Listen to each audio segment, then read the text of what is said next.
Hey everybody, this is Heidi St John. Welcome to the Off the Bench podcast. You guys, I am thrilled today. If you're watching this on Rumble or YouTube, you see I have a guest in the studio with me. One of my best friends in the whole wide world, who happens to also be my assistant, has just relocated to Vancouver, Washington, and she's working here full time at Firmly Planted Family. We're going to talk about that transition today. Stick around. I think you're going to be encouraged.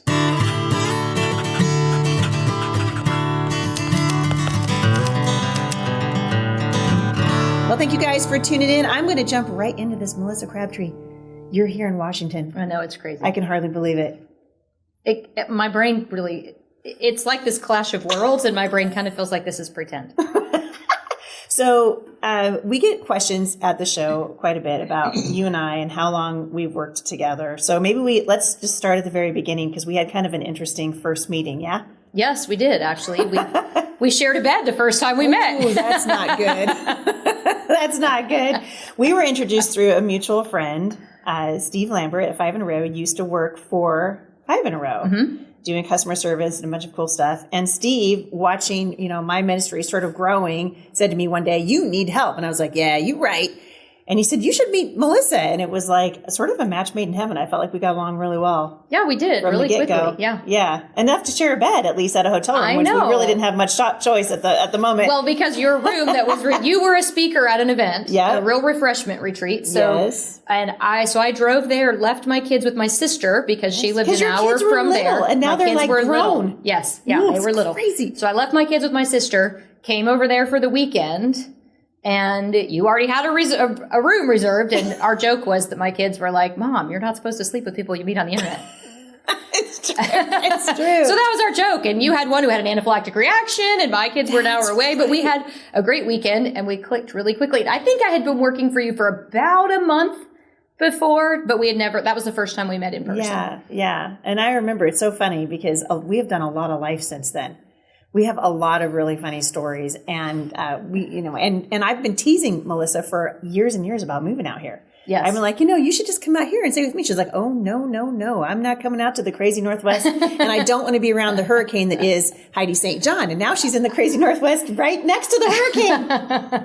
Well, and our work was, where we lived was always determined by Robert's job. Yes. And then through a series of events, his company was sold. All the field guys got moved over to the new company, and he was the supervisor. So the supervisor generally, goes away, and that, role gets absorbed in. So we were unemployed for several months. And really, that was the loss of his job was a direct result of the Biden administration. Yeah, and absolutely direct. Yeah. And so this is a real world, consequence of Joe Biden's ridiculous decision to decide that America should not be energy independent. Yeah. And a lot of people are losing their jobs in the oil and gas industry because the big banks won't finance anymore because they know that government regulations are going to squash the industry. Right. So they're adding fees and things. So they're not making it illegal to invest, but in order to hinder them, they're adding fees if you invest in companies that are drilling. So his company, the funders ended up pulling out because it's not profitable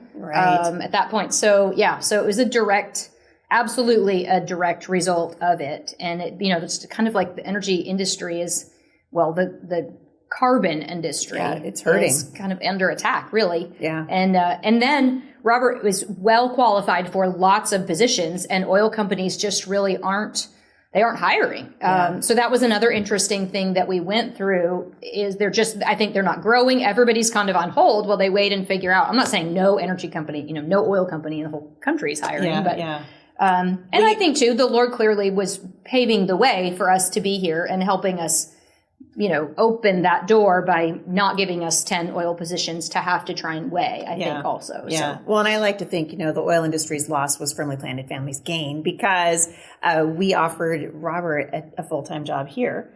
And we've got this beautiful facility, which is such a miracle. I mean, honestly, it's like too much to tell right now, but we're sitting in I wish you guys could see it. I could turn the camera on. It's junk everywhere, right? Because we're moving in. So, Melissa's apple's on the ground right there because there's no table. And, we're in, so you can kind of see the lights are reflecting behind us because we're not in a studio right now and in a studio environment. We're just moving into this building. which, by the way, was just paid off by an angel donor, which is an incredible, miraculous. This is a $16 million purchase. And so by the time you add taxes to it and all the things, it's quite an amazing story of the Lord's provision. So we're moving from a 20,000 square foot facility, which we were able to manage with just volunteers, to a now 55,000 square foot facility, which really needs a facilities manager. So Melissa's husband, Robert, has joined the team here at Firmly Planted Family. And I'm like over here just salivating at the thought, like, well, what if? And so it's just so exciting to have you here and to see the Lord just answer really years worth of prayer, and just the faithfulness I think that he honors in having the two of us together. We're kind of like the Wonder Twins, you know. So I told my daughters the other day, I don't think I've ever seen more transition in my entire life than what we have just experienced, and still are in a experiencing. Short period of time, right? Yeah, because the resource center is moving, right? And we're not fully moved in here. That big move happens this weekend while I'm in California, so have fun with that. I'll be speaking at Chia this weekend, and I'll be with my friend Jack Hibbs on Thursday. So tomorrow, for goodness sake. And then they're moving this, so the final move, and then everything's over in this new building. And then it's just a matter of getting everything up and running. And you guys just moved, so you should tell them a little bit about that too, because that's kind of cool. So we found a place, which was kind of incredible, because the housing market here is on fire right now. Right. And we wanted to wait to buy, until we figured out where we wanted to be, get settled, and wait for our house to sell in Tennessee. So if you need to buy a house, in Oklahoma. If you need to buy a house in Enid, Oklahoma, I know of a great one. So we're waiting for that to sell. And really, one of the things that we were praying about was, so we have a daughter who has one more year. So it's always that question of, do we stay for one more year? Do we go then, try and figure stuff out? And we really didn't want this to be chaotic for her over her senior year. Robert and I, we're up for an adventure. It's one thing to go on some grand adventure, but to drag your kids with you is a different story in that season of life where there's a lot of transition and you're not quite sure. Dragging like a third grader, right? Who's just up for everything, right? Yes, yeah. And he and I both grew up moving. Yeah, you're a military. Yeah. And we both actually moved right before our senior years. And we were there was one night in particular where I was asking the Lord, and we didn't know yet what we were going to do. We had an offer of a great camper on beautiful property for a couple of months while we figured stuff out.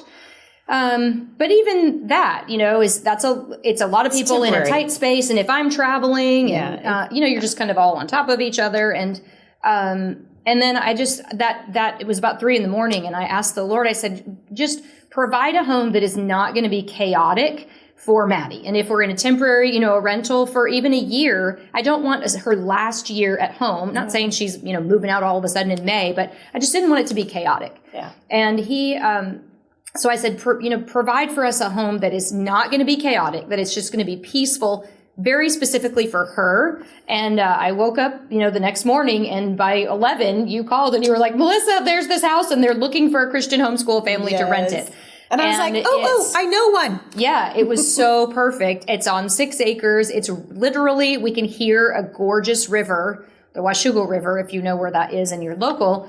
We can hear it from our back porch. So if we sleep with our windows open, we can hear the river. It's literally right behind our mailbox. You walk down the hill and there's this beautiful river. I told Lisa the other day, I'm like, you guys have the best party yard, because it's huge. 6 acres, it's huge. And it is so peaceful out there. It really is peaceful. The neighbors are fabulous. The dog loves it. The dog has friends. So it really, but that was such a specific answer, a very quick answer to really probably the biggest of our concerns. Was that this would be a good and peaceful thing for Maddie. Yeah. I love how the Lord cares about this stuff. And I was thinking, Melissa and I were talking about coming on and just sharing this story with you, because if you've listened to my podcast for any number of years, you know that Liz and I have worked together for a long, long time. And I was telling my husband the other day, I feel like I'm nesting, like waiting for Alyssa to get here. I was cleaning my house and, planting more microgreens and making extra sourdough bread and all the things. And then trying to get everything done that I normally would do without her help, because she was moving. And so lots of just, I think, emotion goes into it. These are big transitions. And I know there are a lot of people listening today who are also in a season of making decisions, waiting on the Lord.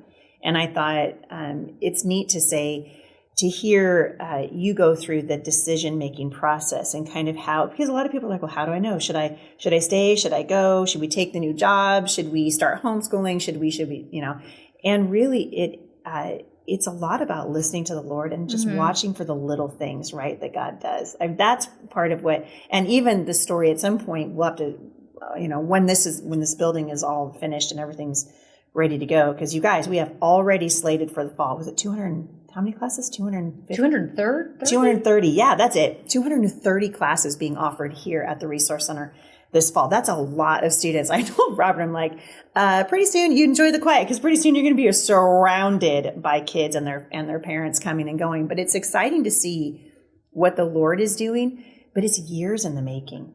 It was years of faithfulness and kind of praying and asking the Lord. And I loved watching you guys and what the Lord's doing here and with Firmly Planted. They're like little pieces of a puzzle that come together.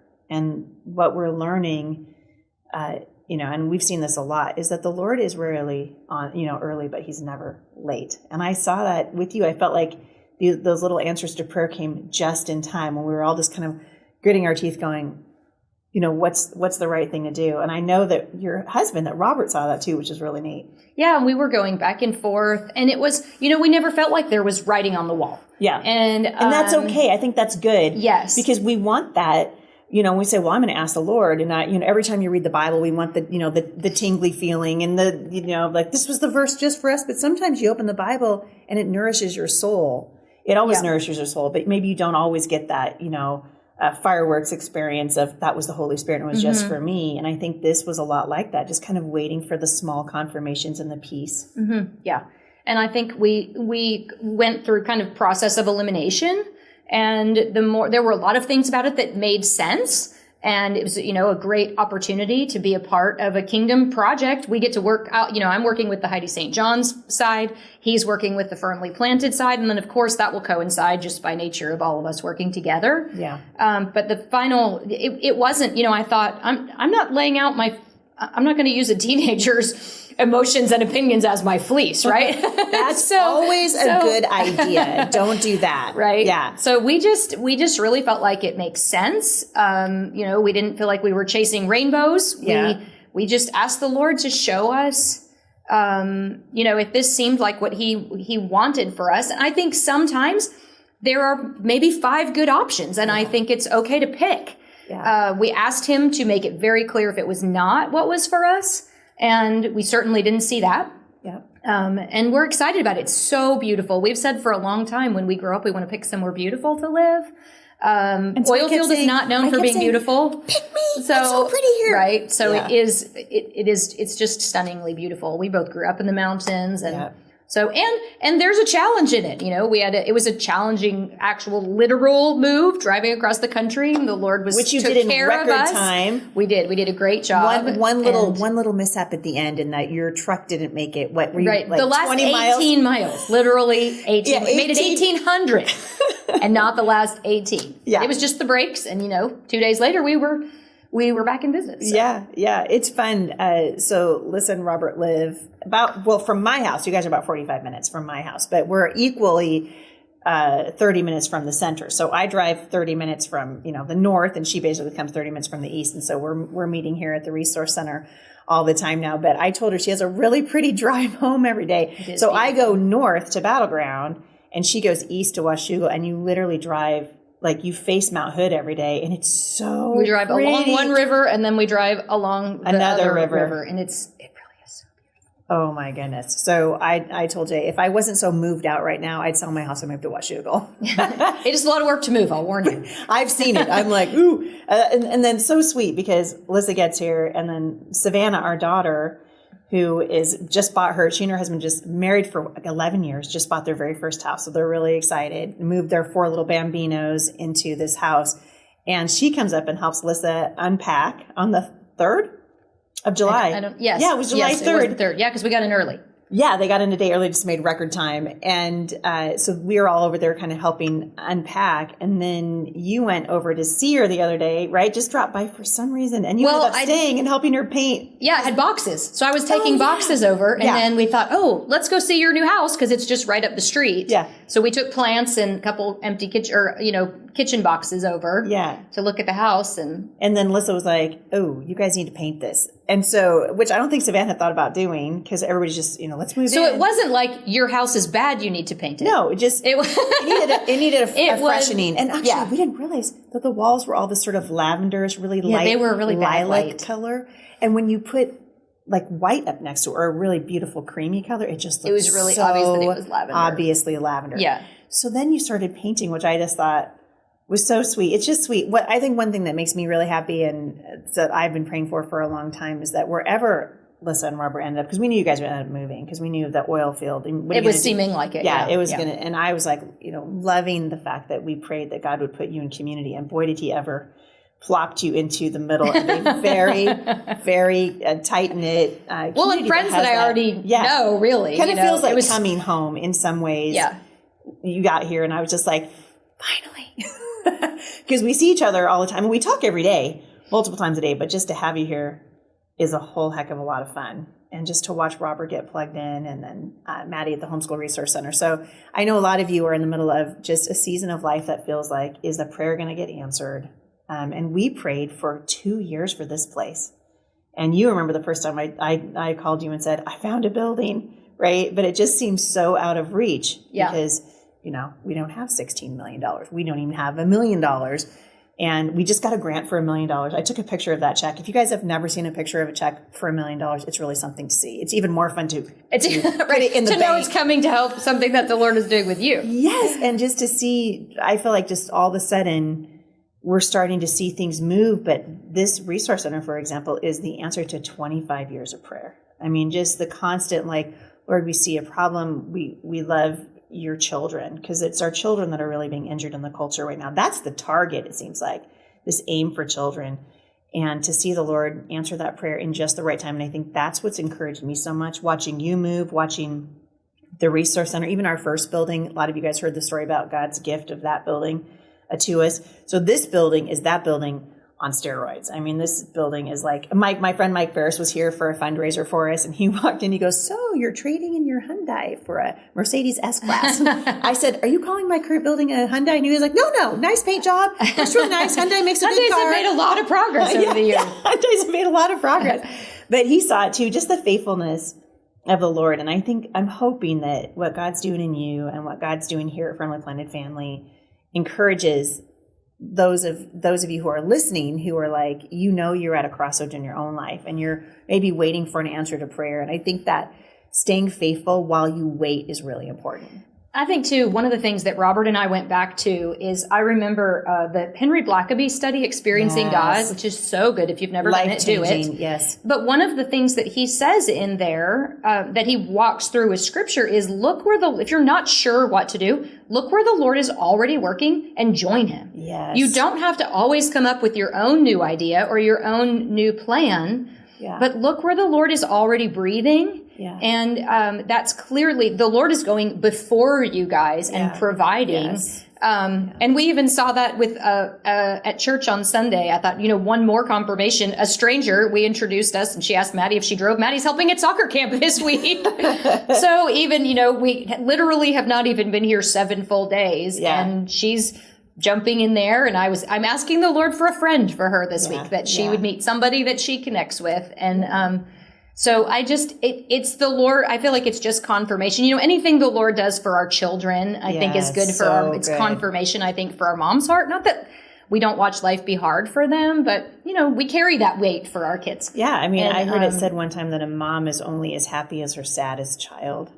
Yeah, I think that's true. Yeah. I mean, as a woman with 7 children, I can tell you that that's true. Yeah, it's hard when we know that we're having a hard time. 6 of them might be doing great, and the one who's struggling is the one that sits on your heart, the one that you grieve over and you pray for, and you know. Which is a lot like the Lord going for the one. It is, yeah. I think, too. That's his Father's heart. You guys are good. I'll be back, you know? Yeah, And, that's good. So, yeah, that's his Father's heart, and I think reflected in a mother's heart, which is So good. And so we are really excited. We hope you guys will follow along with us. We're gonna try really hard now that Liz is here. We're still, I mean, like I said, you can't see, but if you could look at what we're seeing. If you look real hard in the reflection, actually, you might be able to see all the boxes and all the drapes for painting and all. We're tearing up, baseboards, and there's a whole bunch. I had Robert go around the building saying, why don't we just count all the light bulbs that are burned out? Because there's a lot. In a 54,000 square foot building, there's a lot of light bulbs that need to be replaced. And some of them are really high. That auditorium, you guys, we got an auditorium. Was it 3 stories? Yes. I mean, I think if they're 10-foot stories, it's definitely a lot of stories tall. Yeah. Robert was like, you don't have a scissor lift.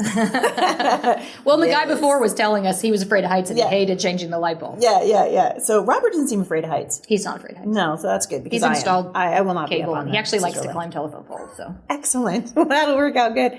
So if you guys have questions, one of the big things that we want to do here, and this is part of the reason why we're so excited that Robert and Liz are here, is we want to see centers like this one in cities all across the United States, believing that this is the time that the Lord's breathing on it, kind of like what you said. My friend Steve Lambert used to say to me, years ago, he had said, and I think this is maybe his sort of interpretation of of Henry Blackaby's book. He would say, you got to look to see who's up to bat. Mm-hmm. Like who's up to bat, and then you become the support player and whatever God is breathing on. And he really is breathing on the ministry here at Firmly Planted Family right now. And the heartbeat behind helping parents get their kids out of these broken schools that are really hurting our children. And that's certainly the case here in Washington State. And I think it's part of the reason why we see such a mass exodus out of the schools. So that's exciting. This is a really exciting time to be a Christian. This is an amazing time. I had one other question for you, because this is the one you're going to get the most. People who are like, you moved from the safe state of Oklahoma to the crazy liberal leftist on fire Pacific Northwest. Walk listeners through that, because I know that was a thing for you, right? It had to be on some level. Does it feel different being here? Does it feel, because I always feel like, and I not like to, but I share a lot of the bad news of things that happen here legislatively, certainly in Washington State, but I don't feel afraid or oppressed living here. I mostly just feel mad about it. Like, come on. Well, but I'm wondering how you kind of process through that. Yeah. Well, so one of the things that we had done in Oklahoma, was in my first speech at a city council meeting was I was watching freedoms being taken away, one piece of legislation at a time in Washington, in California, in New Jersey, where people I loved lived. So I stood up on purpose there because of those things. To keep it from coming. Because it's trying to come there. Absolutely. So what I would say first is it's everywhere. I mean, Satan is everywhere. Yep. And so his efforts are everywhere, and frankly, his people are everywhere. Yep. The schools are still trying to be inundated by the NEA. There are fabulous teachers, but there's still the NEA hard at work in the school system everywhere. And in a lot of ways, they're working harder in Oklahoma because we are such a red state. So we're a target there. Yeah. But what I would say as far as the spiritual decision part, our biggest concern was bringing an almost adult here to start her adult life in a very anti-family state legally. Mm-hmm. It wasn't necessarily, can she find a Christian friend anywhere here? Because there are Christians and God's people everywhere. Yep. So that was one of our biggest concerns are we doing a disservice to her to move her to start her adult life everywhere? But I have a niece with young children in New Jersey and your children with young children here. Yep. And what we finally decided was Robert and I are moving into this next season of our lives, and there's no telling where the Lord's going to move Maddie. My son just moved to New Jersey and hates the politics out there, but he's with a thriving church that my brother-in-law's a pastor of. He's surrounded by people that love him. He and love went the Lord. there on purpose to work with God's people there. Yeah. And so the other thing, and we talked about this in Tennessee 7 years ago, because Tennessee is, you're right in the middle of the Bible Belt. But boy, are they attacking Nashville. Ooh-wee. But when you're in those places where everybody thinks they're a Christian, everybody. when you're in those places, everybody thinks they're Christian. When you're in other places, at least people know if they're really Christians. And that is, I think the divide is greater. Yes. I think it's easier to evangelize because the light and the darkness are more clearly separated. It is very difficult to evangelize somebody who thinks they have their grandma's Christianity. Yeah. That's and, right. I've gone to church every Christmas and Easter. Did you know my granddad got the organ at the First Baptist Church? Yeah. Or if you're in the South, the 15th Baptist, there's the First Baptist, the Third Baptist, the Fourth Baptist, there's a church on every corner. Yeah, so it's different everywhere. There's a church on every corner here too, but a lot of them have pride flags in front of them. So, and we have that in the dead center downtown of Enid, Oklahoma. Isn't that crazy? I mean, it is. We have this social justice situation there. So it's you can't move. There is no Christian protection. And honestly, I'm not sure that's what the Lord wants for us. God never, God moves people to challenging places every single minute, probably, of the year. And people go to the mission field. Well, and maybe we start looking at the United States instead of thinking, erroneously that this is a Christian nation. We start going, the United States needs missionaries, people who are willing to stand up in dark places, in spiritually dark places. And certainly I would put the Pacific Northwest in that spiritually dark category. But like you said, in the darkness, that's where the light shines the brightest. Mm-hmm. And so when you can find those organizations or those people or those churches or communities where people are really standing up for their, because they have to, you either stand up or you get squashed. And you learn very quickly, oh, hey, it's true. God didn't give us a spirit of fear. Like someone said to me the other day, are you going to put a sign up in front of your building? And I didn't even think about it because I was like, of course we are. I'm so excited. And this person was like, aren't you afraid of, what might happen? And the answer is no. And even if I was afraid, it wouldn't make any difference because we want to walk this thing out in faith and obedience. And even how the donations have come in, that's a lot of faith. For people to invest in this building and invest in what we're doing here, that requires faith and obedience. And I think the Lord honors it. And it takes the fear, I don't think totally away. I think that's dishonest. Like to say that, you're never afraid or you never worry. Because I think well, that's dishonest. Lord, I believe, help my unbelief when we get off to do challenging things. God never said this was going to be easy. Right. Yeah, so, you're right. You're right. Yeah. Well, Melissa, I'm so happy that you're here, and it's just such a joy. You guys, I cannot get over it. It's just so strange. It's so weird because we talk on the phone all the time. Funny. Now I'm like, I went over to Savannah's house last night to see how she was doing, and Robert and Melissa are there, and I'm like, oh, look, you're here. You're in Savannah's house. Like even my kids. All of my kids are just like, this is crazy. And I actually drive by Savannah's house on my way. So the other day it was the first time that I realized that because I was just following my GPS. And all of a sudden I drove by and I looked and I saw their house right up on this road. So I slammed on my brakes, turned in. I'm like, I'm just dropping by. It was just so strange. So yeah. And Savannah's getting a huge charge out of it. Right. It really is fun. And then Sierra's going to move into Savannah's old house. Yes. And so everybody's now in Camas and Washoe, except for me. Upset. Except for me. I still live in Battleground and I'm not moving right now because that just makes me feel sick. You can just move all of us. I still have work at my house. Yeah, we've still got plenty of things to do to get these guys settled in. Well, one thing that I want to talk about is that you guys, because I know this is your podcast, but here, I got something to say. You guys, so we've talked a lot about the firmly planted side of things. Well, she brought me here is that with me coming on here and being in person, we want Heidi St John to grow. So if there are things that you're wanting to see from Heidi St John, from the business part of things, I don't mean Heidi St John as an individual, but tell us, send us an email, tell us your favorite things, tell us, because our team has been remote. For the most part, we're 5 to 7 remote homeschool moms. Yeah. And what we want to do with me being here in person is we're bringing some staff in the building and we want to grow. There are things that we've just kind of hit a ceiling for a long time at what we can do as a remote satellite team. Yeah. And we have some fun ideas, but we would love to hear from you guys. What are your favorite things that we do? Yeah. So that we can podcast ideas. We always do a retreat, and I think this year we're going to focus on having it out here so people can come out here. Yeah. Actually, one of the cool things about this place is it's situated like kitty corner across the street from a brand new Hampton Inn. So we've got places for people to stay now, and so we'd like to hear from you. Yeah. What are you guys interested in? Yeah. Also, I have a brand new book coming out, for goodness sake. Finally. So soon, September 5th. September 5th. Yeah. Mom Strong 365.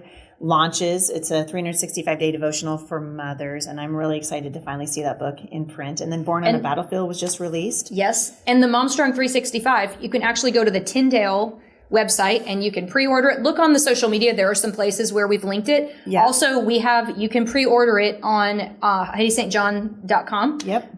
You can go to the store and pre-order it there, and then we'll send you a signed copy. Yeah, it's exciting. Yeah, there are lots of places. But September 5th, it'll actually start shipping. Very excited. Lots of things coming up. And just to see what God will do as we sort of link arms now, it'll be easier to do that.